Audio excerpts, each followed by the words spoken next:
Good evening, everybody. How are you guys? We are here live tonight. We're changing it up a little bit with our friend and photographer, amazing man, Per Bernal. We're here tonight. Thank you so much for bringing us into the studio tonight. Thanks for having me, Tracy. It's a pleasure.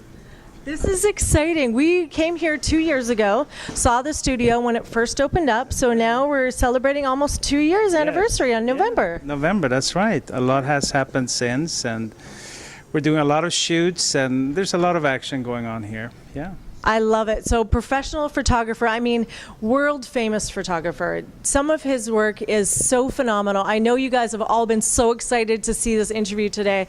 It's a very exclusive interview, being in here in his home, in his studio. So this is exciting. We get to walk around, see the behind the scenes, the footage, and talk about how Per Bernal was born and what he's done to build his career and to get it to this phenomenal pace.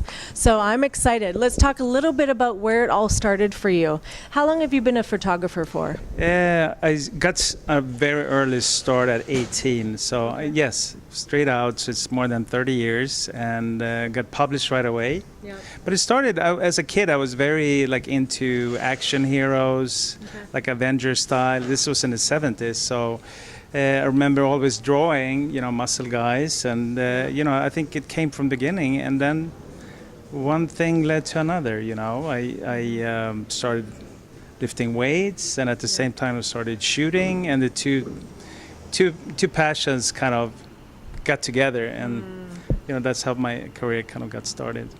Did you know you wanted to be a photographer and you had the artistic talent? I had an artistic talent, but I didn't know that I was going to become a photographer. I was applied to university to study economy, but the photography got in first. So yes, one of those things, right? Yeah. It's such an amazing career. I actually took photography in school, and I loved it. I was always fascinated by, what you could see behind the lens. It's just such a different animal, and a lot of people don't have that appreciation because they don't have an eye for that. And it really takes somebody special to have an eye for that detail. I think either you have an eye or not, as you're saying, not everybody has it. And I think it's like with any talent, you just have to kind of practice. I had no idea, where things were going to go. I just follow my heart, and I think that's how life is a lot of times, right? Yeah. Was it some of the superheroes that stood out to you? Was it Batman? Was it Robin? I think Superman, Batman, and I did my own versions of them too. You kind of came up with my own characters. So it was, it's like, when you think back about it, it's interesting how very small choices gets, leads to something else later in life. Yeah. Absolutely. That's a big jump from economy to doing photography. Yes, and everything started by lifting weights. I remember seeing Pumping Iron in the late 70s, and that's what kind of got me started to be curious about lifting weights and stuff like that. And it was like Arnold, and remember buying muscle magazines in Sweden. That's where I'm from. Like a small town in like the northern part of Sweden, very dark, just like Vancouver, right? But even further north. And looking at the muscle magazines, at Frank Zane, Arnold posing at the beach, so. Yeah. It's funny, we come from opposite ends of the world, and for me, being back home in Canada, growing up in Vancouver, BC, the thing for me, it was always the Muscle and Fitness magazine, the Muscle and Fitness Hers. And if I was ever just, sometimes I sit and I just think, wow, has my life ever changed and evolved? I used to walk around with these magazines clutched in my gym bag, in my hand, never even dreaming that I could become a fitness model one day, but just, it was such an achievement, and seeing these bodies, and I never ever thought that I would ever become, one of these women and in this industry, and it's such an incredible industry. I love the health and fitness. I think it's fantastic. It's a similar story of mine. I was 16, I found Muscle Fitness, and I remember on my way home from school, they had this small tobacco magazine store. So I went there every day. Is a new issue here? Is a new issue here? This special ordered for me from America. So I was excited the day it came, and Muscle Fitness was like the dream magazine. I remember when I was starting shooting pictures, taking pictures, my first camera. I actually took pictures of. I remember vividly, I was looking at, Frank Zane was kind of posing in the desert. I put it down and took pictures of the magazine, and then like 25 years later, I got to meet with him and shoot him. So it was amazing. He was my big hero. Frank Zane was like the ultimate bodybuilder in my mind. I absolutely agree. What did you like the most about Frank Zane? I mean, there's so much to like of him, but what was your favorite? I think I used his structure. He was like a David Michelangelo, his perfect proportions. Arnold was an inspiration too, but I just kind of felt like Arnold, he was too big. Yeah. I think I felt that Frank was like it was perfection, like even to this day, to be honest. I was just going to say, he is perfection to this day. And the symmetry and detail on him, every part of him, but the symmetry and the tiny waist and just how, he was just he seemed so natural, and the personality as well to go with it. Smart guy, and, a little bit of an intellectual, but just his mindset and, how he approached building the body. It was just perfection. It was not about being the biggest. It was just having like everything flowing. Yeah. Absolutely. So you come into this career, and you're being published in some of the most renowned, amazing magazines in the entire world. Muscle and Fitness, Men's Fitness, Muscular Development. I mean, we could go on. What were some of the other ones? It's Muscle Fitness, Men's Fitness, Hers, Fitness RX, both titles, MD, Esquire, FHM. It's been a lot of different. I've been so blessed, so blessed. What can I say? And to be able to do what I love, right? Yeah. So you come into this, and I also noticed too, you have a lot of beautiful photography with scenes and beaches, and I'm fascinated. Beaches, coming from Canada, we have a lot of mountains and we have water and things like that, but there wasn't a lot of beautiful beaches. The beaches here are absolutely gorgeous, but you have some really gorgeous pictures there too. So you can not only capture a beautiful physique and the personality of a person behind, on these magazines, but you can also capture photography that way. Yeah, I think it's just, I guess, my way of seeing the world, right? And it's funny, I can go back 20, 30 years, look at my pictures, and I still see me, right? So, and I, like, nature was the first thing that I started shooting very young, and I just love seeing new things, shapes, lighting. It's hard to put words to it. I just do my stuff. I don't dwell over it, or I can't really give like an intellectual answer or like a description. I just do it. I just follow my gut. And if I could, I would love to, live off nature photography or landscapes or cityscapes. I just find it, it's like a hobby of mine. Yes. So I'm a professional photographer, but my hobby is photography. That is called passion. Yes, I think that is so. absolutely a passion for what, and love and appreciation for what you do. That's incredible. So how does one become photographed by you? I mean, I have a lot of people, they contact me like through Facebook, and what I do, I set up shoots with them, depending on if they want to have like a social media for the social media page, or if they want to get published. I have different packages. Okay. So sometimes, I have people, they come, they want to be published, and I kind of tailor. Together we do like a feature, and most of the time it gets published and it gets picked up. Yes, most of the time, pretty much all the time. Yes. It's like I haven't done it just for like a year now, about a year now. Because usually I'm so busy, but I'm starting to, get some other work too. So, yeah. Tell me what makes a successful photo shoot. So, we've got a lot of people coming in here. People want to be fitness models, left, right, and center. Yes. People want to be successful, want to be published. But what makes a real successful photo shoot? Someone coming in here and someone being able to get published and recognized and noticed. Key thing is coming prepared. I mean, come at your best. You need to be I think you should be in great shape. That's kind of, so you prepared, you got a good tan, haircut, all that stuff. You got a good wardrobe, and come with a good concept of what you would like to do. And then taking pictures, it's not all about posing, and you just got to be yourself, right? Yeah. So that's a lot of times what I got to do is just I got to push people just to get them a little bit tired, because then they relax. Yes. That's a really good point, because that's what I found. I've done a lot of photo shoots, and that was the biggest thing at first. You're trying to pose, and especially after, being a competitor as well. You're used to posing on stages, doing your quarter turns, things like that. But you want to come in and relax, because we want to be able to showcase the personality. Is that right? Absolutely. And I think a lot of times, I think it's fantastic to have, to be inspired by someone. But I don't think, by trying to be someone else, you can't beat the original, right? Yes. So I think you could be inspired, you can look at poses, but you have to do it your own way. And a lot of times,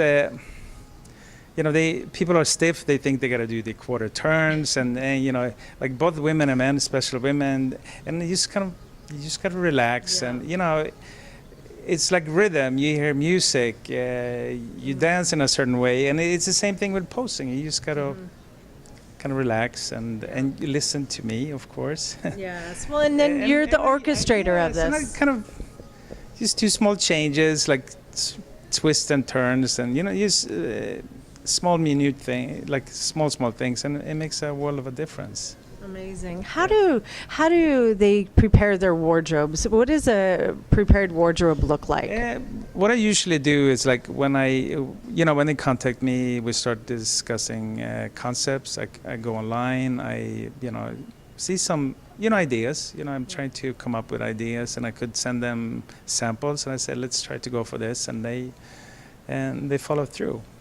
Yeah. Okay. So when you see people, certain athletes and people coming in, you say you would look good in this, or I would recommend this. Absolutely. It's I kind of like to, I want them to send their images. Maybe their current shape. I can kind of help tweak it. A little bit. I might say, do cardio, or just for like the next X days. Drop some water or whatever, right?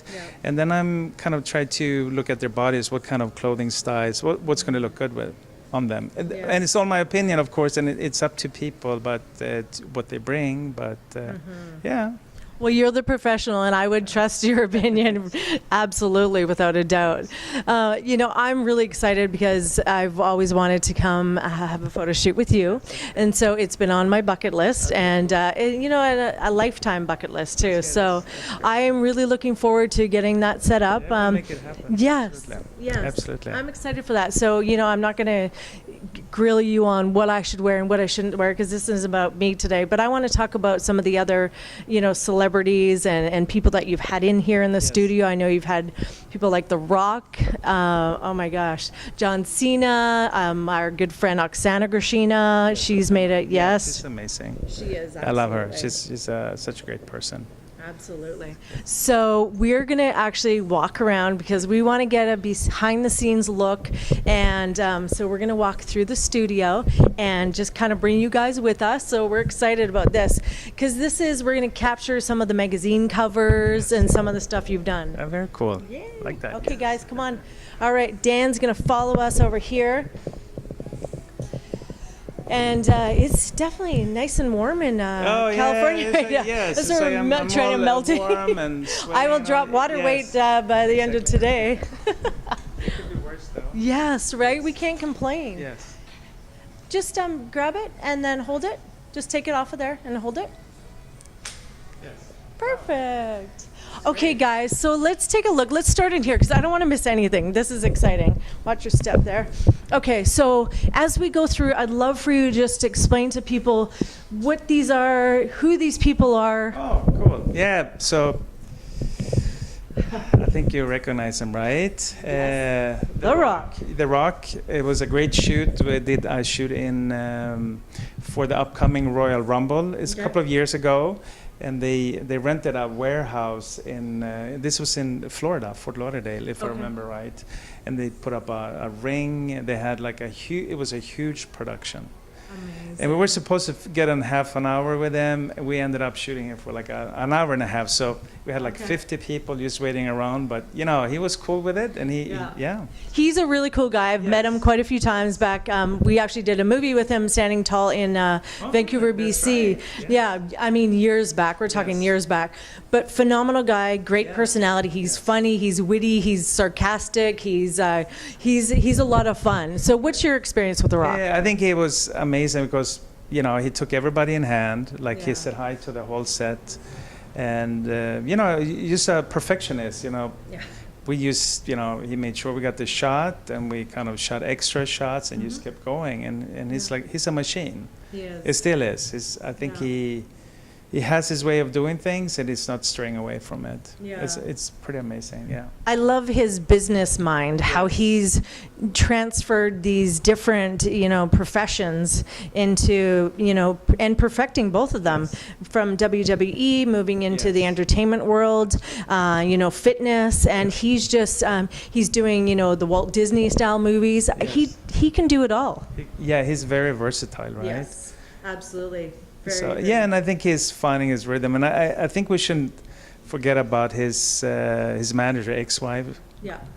I mean, she's Garcia. She's amazing, smart woman. Yeah. Behind every man is an amazing. Absolutely. I'd rather you say it because it sounds bad coming from me. No, it's like behind every great man, a successful man, there's a woman. You know, there's no question about it. Absolutely. It's yin and yang, right? Yes. The unity of it. As a man, you need that support. You need to have your back. You know, that's what it's all about. Yeah, especially in this industry too. It's definitely difficult because, you know, they're in the public eye, they work a lot, you know. It's tough, and especially being in the fitness industry too. I've seen it firsthand and lived it. You know, there's a lot of different structures to it. Absolutely. All right, so next let's move on. Yeah, 50 Cent. We shot a cover with 50 Cent. It's about a year and a half ago in New York City. Yeah. And when I got the call from Muscle and Fitness, you know, you're gonna shoot, you know, 50. I was like, wow, that's awesome. Because I was supposed to shoot a book project, or I was like they asked me if I could do it, and you know, there was a couple of different bids. I didn't get it, but I finally got to shoot him. Cool guy, I like him. Okay, what's he like? What's cool about, like, I mean, obviously from what we can see, but I've never met him in person. I think he's a cool guy, and I remember. When he came, I just made sure that I, you know, introduced myself. You know, I met him in the elevator. I went to the elevator down to the street, and I rode up with it, and I was just being me, right? And you just got to shower, and it's like when you shoot someone at that capacity or whoever, you need to get a connection. That's what it's all about, connection. Yeah. Because when you get a connection, you get authentic shots. Yeah, absolutely. So and we kind of got along good. You know, of course, in the beginning, he was wondering who is this guy, but you know, I bring a lot of energy to my shoots, and we kicked ass, and you know, he loved the shots we did. So, and you just got to win the heart, right? Yes, it's with anything in business and stuff too. 100%. How do you ever get nervous? Like in the past, you know, when I first started shooting celebrity, it was tough. Yeah. Very, very tough. Yeah. And it had to do more with me than the celebrity. I mean, they know what they're doing. Yeah. But, you know, you kind of build up your confidence and, you know, you learn by your mistakes and then you just got to go.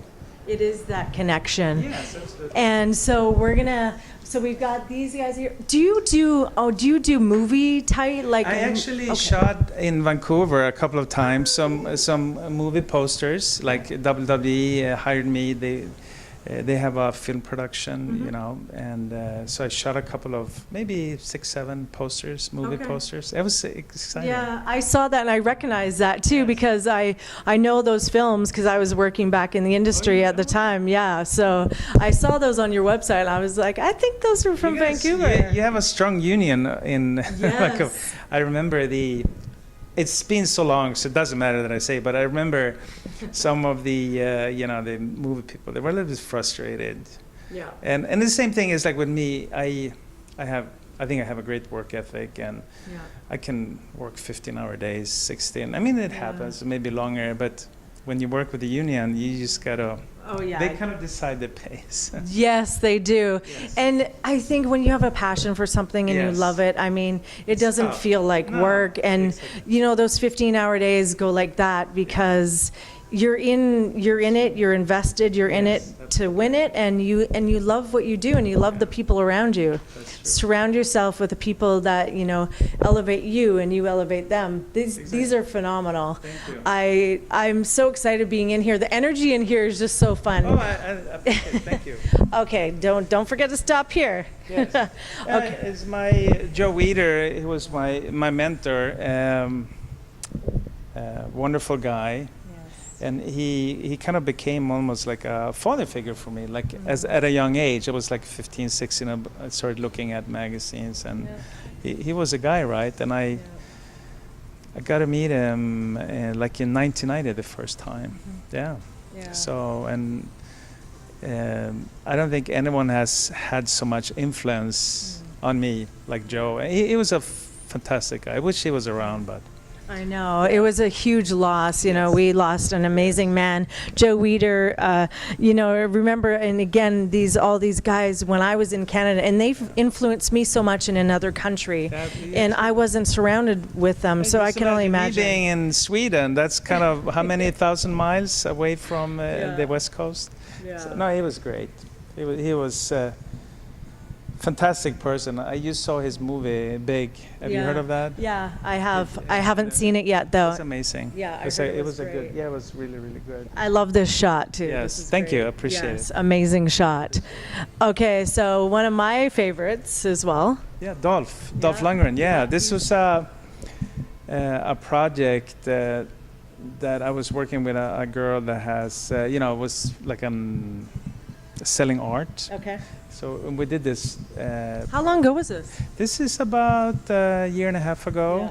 He looks good still. I mean. Oh yeah, I mean, like the shot of him. So what I did, this is a picture of Dolph that I did for his book cover. This a few years ago, and then we had Risk. He's a very famous street artist. He did his thing on top of it. So it's kind of an interesting piece, I guess. I like the contrast. I like this concept, and I love that these guys are still in shape and taking care of themselves. I just shot Dolph about 2 weeks ago. Less than 2 weeks. Yes. Oh, so we to see those. You know, with Creed 2. Okay. Yes. Yep. So he's going to be in that movie. So we shot Dolph for a cover, and Florian. Okay. Drago's son is in the movie. Yeah, we shot him too for a cover. So. Oh, when do we get to see those? I think Florian is hitting the newsstands. I think it's in October. So. End of September, it's going to hit the newsstands. What does it feel like when your covers hit the newsstands? Of course, it's exciting. Yeah. It's exciting. I get goosebumps for you. I mean, it's kind of strange. I've been, by now, I might have close to 1,000 covers. Wow. And, you know. Congratulations. Oh, thank you so much. Thank you so much. It's all over the place. I've been so blessed. And sometimes I wish I could forget everything and just experience something for the first time. You know what I'm saying, right? Yeah. And, you know, of course, I'm super happy. But a lot of times, you know, I'm looking, it printed well, or, oh, shit, I should have done that. You know, I'm very critical that way. Yeah. But, yeah, cover is always special. Absolutely. Yes. Absolutely. Yes. It's good. And I love shooting these guys because it's like, I'm sure like Phil Heath, when he goes to the Olympia, you go on stage and it's go time. I mean, then you have to kind of bring everything on, and you kind of challenge yourself. And I think it's the same thing when I get to shoot celebrities. I take each and every shoot seriously, but it's something. It's extra when you shoot these guys. Yeah. Do you know when you're in the middle of a photo shoot that this is going to be a cover? Like, do you know? Yeah, I mean, it's a lot of times it's not up to me. I could have my favorites. Yeah. I don't have that control, but I could recommend. But I kind of feel it. We got it. Yeah, you're like, we nailed it. Yeah, we nailed it, but we still shoot a few extra ones because. Yeah. Sometimes the best shot doesn't end up on the cover because maybe he's too big. It's like a real estate. And you need to make sure you can put the cover lines on, and a lot of times you gotta get it twisted. Yeah. You can't have arms in weird ways. So sometimes if you get a really great shot, maybe it's too square or Okay. Yeah. I'm taking notes for my future cover. Yes. It's technical stuff, right? Yeah, very technical. So you wanted to have it like slim, so you have a lot of space on the sides. Okay, so let's talk about editing, Photoshop, things like that. How much of this is edited? That's a good question. And how much? Okay, let's ask too. How much can be edited? Oh, it's like to edit a shot. It's kind of. It has kind of like a stigma over it, right? Yes. A little bit, because it's like, it's fake, they are cheating, blah, blah, blah, right? But it depends on, I've been retouching for many years. Mm-hmm. So in the beginning, I could sit 2 days with one shot because my skill level wasn't up. And I was so kind of each and everything. Mm-hmm. But I think, and everything changes in the industry. It's nowadays they want it to be very natural. They don't want it too much touched. Mm-hmm. So a lot of times it's just kind of there's a label, there's something in the background. I just do touch-ups and kind of keep the integrity of the image. But it could be you kind of some colors need changing, skin tone. So you kind of fix it. Yeah. That's. It's like with a digital camera today, it has too many colors, right? Yes. So you need to push it back. So you got to take stuff out. Yeah, and that's why I like to touch on it because, we're not downplaying or watering down your skill and ability by any means because we know it's at the highest level possible. Thank you. And we respect what you're doing and your art and your talent. And I know a lot of people talk about editing. I have sinned. Yeah. Okay. Yeah. I have sinned. I've done stuff. Yeah. And, it was at that time, right? It's different today. And, of course, that just comes with the territory. Absolutely. Are you going to hang me for that? Yeah, no. And and the reason why we're talking about it. I'm just being honest. And I appreciate it. And the reason why we're talking about it, because people, they look, I'll use myself an example because I like to be real. So, I'm not perfect from head to toe, by all means. Pretty perfect to me. Thank you. He's sweet. He's lying now. No. I'm kidding. But the thing is I try not to Photoshop a lot of my pictures, but there are things on me that I would like to be touched up. And obviously, I know I wouldn't make a cover if those certain flaws were shown. So, that's why I like to talk to people because people always say, oh, you probably Photoshopped it. You don't look like that. But it's not. You're not completely changing the integrity of the entire picture. You're changing a few things here and there and tweaking. And a lot of times Photoshopping is let's say a person does a certain pose and they forget to kind of flex something or there is a little bit of a skin fold because it's more the positioning, right? Yeah.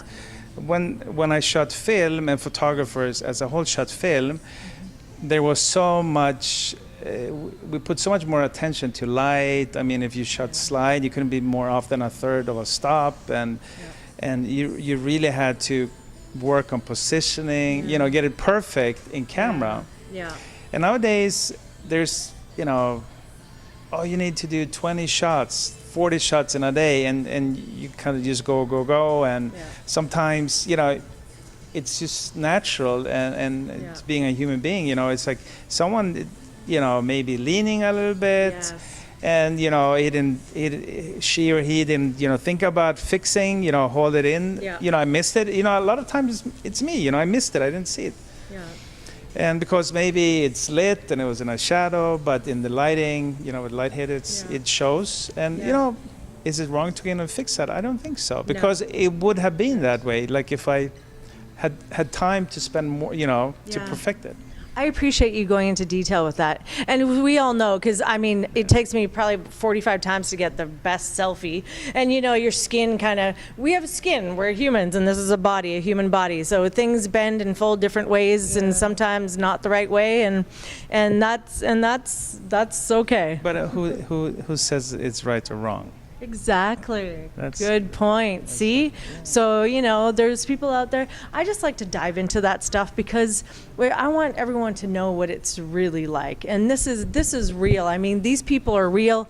They look like these people. I see these people all the time. And they look incredible. And you just capture such an essence that's just so fabulous. I'm excited. We're going to go over here because these covers, you guys have to check out. Okay. So, I'm just going to turn the computer on. It goes to sleep mode. Skip. So this is so much fun, you guys. I could sit in here all day. I'm like a little kid in a candy store. And this just, capturing this canvas in the back and just seeing what it's like. So let's start over here. Some of my favorites of all time. Let's talk about these. All right. Okay. Ronnie was amazing. Probably the best, it's like all the Mr. Olympias are, they deserve respect. Yes, absolutely. And, I've been posting a few of Mr. Olympias over the past couple of days. And, like the guys that do it more than one time, it's no fluke. Yeah. Absolutely. There's no fluke. I think the Mr. Olympias are the ones that kind of come in consistently in great shape. And now we got Phil, He's going for number 8. I think it's his, it should be his to take. But of course, you're going to ask, what do you think about the new judging system, right? And it's kind of, they did it to Ronnie as well. Yeah. How do you tear down the king? Yes. It's like, what's the kryptonite, right? And it's like, and I don't mean to be, I respect it. And they want to make it a little bit more, controversial, a little more interesting. Yeah, well, it's like anything. It's like no, he's dominating. Entertainment too, and I would love to see Phil take it again. People all have their different opinions. I think he's a phenomenal guy. I've interviewed him a few times. Yeah. He's got a beautiful heart. He's got a great personality. Absolutely. And you know what? Yeah, he is competitive. He would not be in the position he is today unless he was. And he didn't have an edge to him. If he didn't have that, he wouldn't be where he is. And listen, if you look back at your life when you were like young, you did stupid stuff. Oh, yeah. As a young man, I still do stupid stuff, but as a young person, you think you're the shit and you do stupid stuff. But that's just part of growing up. And I'm not saying that Phil has done stupid stuff, but like everybody hates the champion, right? Of course. They love him, and then when it's too good for too long, they want to tear him down. And yeah. And you know what I love about Phil is, and a lot of the other athletes, is that fuels them because, they can't be torn down. Someone may come in younger, bigger, more symmetry or whatever it may be, or, a shinier, newer package is that's true, in the industry, but he will always be fueled by that, and he will always keep working hard and trying to fight and keep his position. Absolutely. And I think what people forget, over time, time kind of is very decisive when it comes to if someone was good or not. Yeah. And now looking back at Ronnie, people might, and I find it, I could look at back in the 90s, I think to me the bodybuilding in the 90s was kind of very special, right? Yeah. And I remember shooting at the time, and I could be critical about shoot. I'm not going to name names, but I was like, he came in a little bit in a bad shape. He could be sharper. Yeah. But looking back, it was perfection. Yeah. And I think when you look at Ronnie, he was perfection. He was the best version of himself, right? Yes. And it's same thing with Phil. And like each of these top bodybuilders, I think they're not appreciated fully until, you know, some time has, you know, they step down and people look back and then they're going to say like, wow. Yeah, because people can't really get into it and understand it unless you're in it.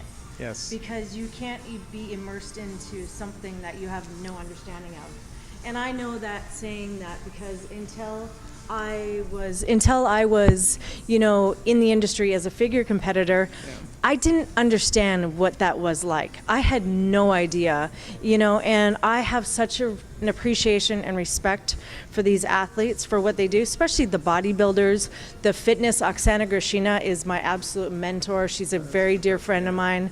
And, you know, I've been watching her for years and seeing her. She's amazing. A sweet person, you know, both inside out. Yeah, absolutely. I remember seeing her in the beginning. She didn't get what she deserved. No. I think she should have, in my eyes. But it's like it's power to be. I mean, decide. It is what it is. Yeah, absolutely. And what I love most about the industry is watching them train. And this is a lifestyle, but this is even more than just a lifestyle. I've seen Oksana in the gyms. I've seen her doing her routine. She will do this 24 hours a day for the full year until the Olympia, the Arnolds, all these different shows. And she's always on point. She's always in shape. She's always just, you know, on the top of her game. And, you know, and just is such a great icon. No, it's what all of these people have in common. You know, there's a common thing is they're being relentless when it comes and perfectionistic. They just train. Yeah. I mean, and that's just whatever you do in life. You got to be relentless. You can't give up. Yeah. You got to give those 20 hours, 16, 18-hour days, 7 times a week. Yeah. If you do that and you have a talent, I mean, you're going to become a champion. That's what I'm thinking. Yeah. And you've done it.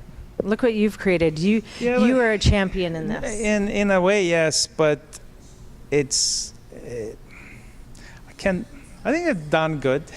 So He's a champion. No, it's hard. I'm from Sweden. I think I wish I could sell me as good as American people can, you know, but that's. I understand being Canadian. Yeah. It's not that far away, but it's different. I think for me, it's not about me. It's about my work. Mm-hmm. I don't have need to be front and center. Yes.